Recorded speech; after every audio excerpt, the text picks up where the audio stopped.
Good evening and welcome to a brand new edition of Fine Print. I'm Aisha Sindhu. Will he, won't he? Now that's the million-dollar question. And our big story this evening is, will the US President Donald Trump scrap the nuclear deal with Iran or not? He's tweeted to say that he will make an announcement in a few hours from now, that's specifically at 11:30 p.m. Indian Standard Time. But Trump has repeatedly threatened to pull out of the historic agreement in the past. It was signed during the Obama years. Since his campaign days, Donald Trump has opposed and attacked the Iran agreement. He argues that Iran cannot be trusted and that the deal is ineffective. So listen in to what he's been saying about that deal. Never, ever, ever in my life have I seen any transaction so incompetently negotiated as our deal with Iran. And I mean never. But it was a terrible thing for the United States to enter that deal. And believe me, Iran will never have a nuclear weapon, that I can say. If that deal doesn't conform to what it's supposed to conform to, there's going to be big problems for them. That I can tell you. You're going to see that. The Iran deal was one of the worst and most one-sided transactions the United States has ever entered into. Frankly, that deal is an embarrassment to the United States, and I don't think you've heard the last of it. Believe me. And these are just some of the comments that Mr. Trump has made on the Iran nuclear deal. Tehran, on the other hand, remains defiant. Its President Hassan Rouhani has said that junking the deal will be a historic blunder for the United States and that Tehran will tide over the fallout. Rouhani also added that Iran is seeking constructive relations with the world. اینکه گاهی میگن تحریم میشه نعمت، ما باید یک کاری بکنیم که خودمون رابطه صمیمانه‌مون بشه نعمت. حالا تحریم میخواد باشه میخواد نباشه، یعنی بگیم چون تحریم شدیم مجبوریم. این که خوب نیست. بگیم چون ما تحریم میشیم پس مجبوریم بریم در داخل یک کاری بکنیم. نه، تحریم بشیم یا نشیم، ما باید بریم به سمت اینکه رو پای خودمون وایسیم، بارها رو شونه خودمون بگیریم. خب این یک ضرورته. In contrast, Mr. Trump is upsetting most of his traditional allies. The International Atomic Energy Agency, which is the United Nations nuclear watchdog, continues to back Iran. It says that Iran is honoring the agreement. Also, the European Union has strongly supported the deal. In recent weeks, we've seen European leaders like the French President Emmanuel Macron and Germany's Chancellor Angela Merkel pay visits to Washington to personally lobby for the agreement.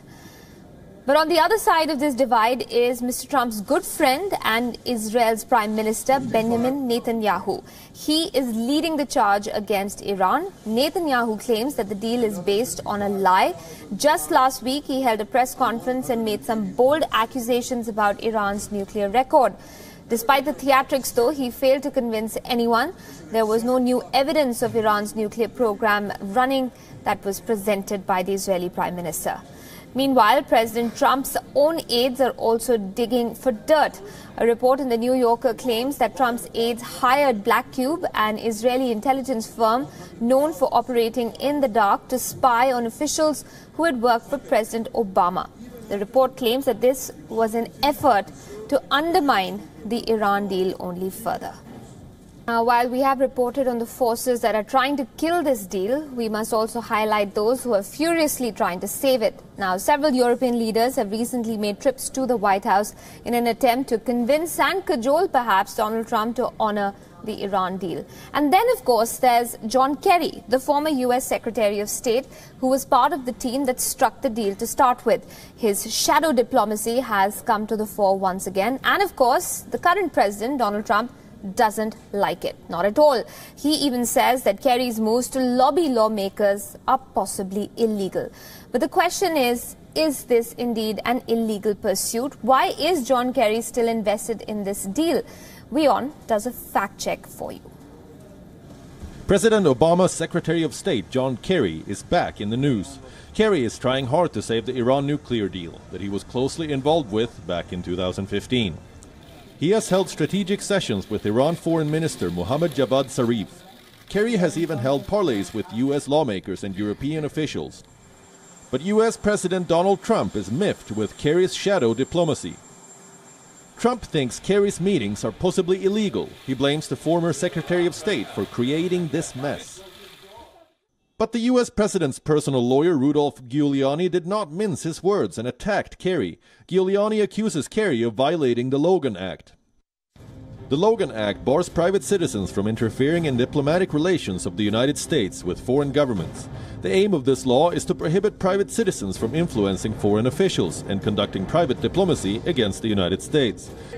So has John Kerry committed a crime? The answer depends on whom you ask. Some experts believe that since the Iran deal is still in place, Kerry has not undermined the American foreign policy. But no one knows what the former U.S. Secretary of State discussed with foreign leaders and diplomats. Legally speaking, the 18th century Logan Act has been a dead letter since the day it was introduced. No one accused under this law has ever been prosecuted. American politicians have used the Logan Act as a political weapon at rivals. But in this case, the irony is that members of the Trump campaign face similar charges in the ongoing Russia meddling investigation. Bureau Report, WION. They guard the sensitive Nagaland-Myanmar border. They stand shoulder to shoulder with their male counterparts and ensure that Indians get a good night's sleep. Meet the women commandos of the Assam Rifles who take on militant organizations every single day.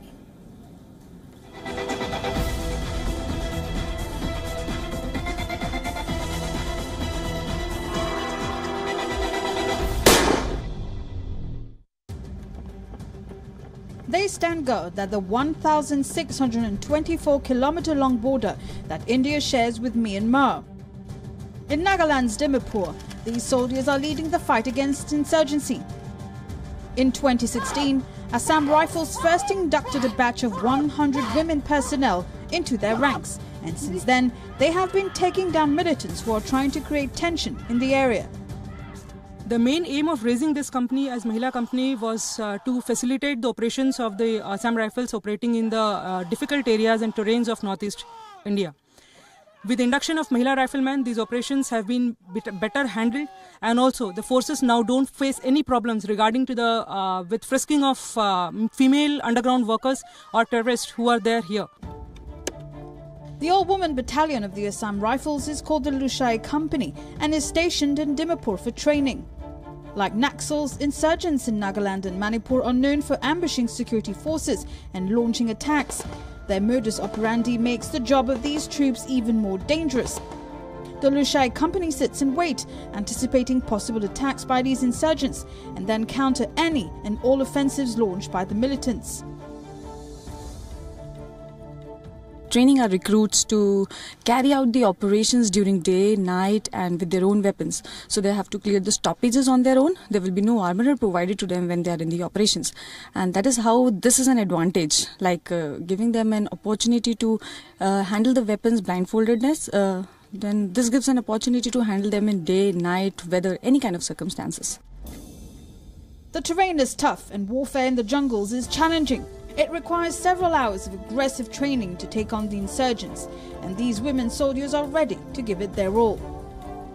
We being soldier, we have to, it's very necessary for us to develop military traits. One of this is to being physically fit and mentally robust. So in order to develop all the soldierly traits in our recruits, we provide them with basic obstacle course so that their body becomes very agile and flexible in order to overcome any unforeseen situations if they go for any operational routes. Assam Rifles is the only paramilitary force that is directly under the command of army officers. This enables the force to fight the enemy more effectively. The remote jungle areas along the border makes the Myanmar sector extremely dangerous, and these brave soldiers are making a big contribution in protecting their nation. यहाँ पे हम basics से शुरू करते हैं. Basic training recruit की यहीं पर होती है, जहाँ पर हम इनको नेविगेशन, कैसे पेट्रोलिंग करना है, We start with the basics here. The basic training after recruitment happens here. like how to navigate in the jungles, both during the day and night. How does the scout take care of the area? This is taught to them, so it becomes their second nature.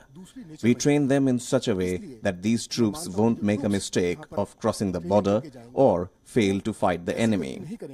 कि border पार कर जाएं या फिर विद्रोही का सामना ठीक से ना कर पाएं. The Assam Rifles is the country's oldest paramilitary force.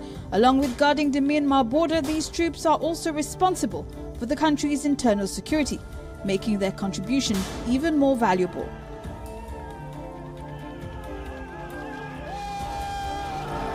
Bureau Report, WION. Dubbed the Oscars of the East Coast for its celebrity guest list and stunning outfits, the much-anticipated Met Gala took place at New York's Metropolitan Museum of Art. Hosted by Anna Wintour, the editor of fashion powerhouse Vogue, the theme this year combined fashion with religion. While most of Hollywood and its music industry left an impact, Priyanka Chopra too made a statement with her choice of clothes. Priyanka Chopra and Deepika Padukone stunned the shutterbugs as they strutted their stuff on the golden red carpet.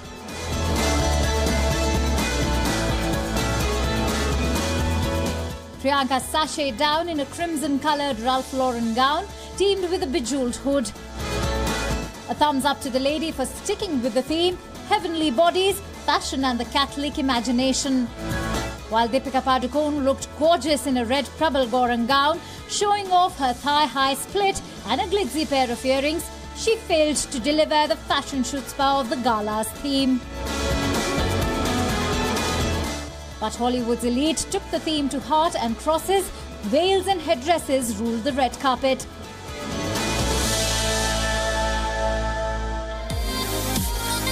Material Girl Madonna committed to the theme in a regal black Jean Paul Gaultier gown, while Rihanna, fearless as ever, dressed as a female pope in a Margiela corset mini dress. Jennifer Lopez made her 10th appearance at the Met Gala with partner Alex Rodriguez by her side. While Ariana Grande sported an elaborate gown, Katy Perry grabbed eyeballs with her elaborate angel wings. And speaking of elaborate, Cardi B, Nicki Minaj and Sarah Jessica Parker stole the limelight with their headgear.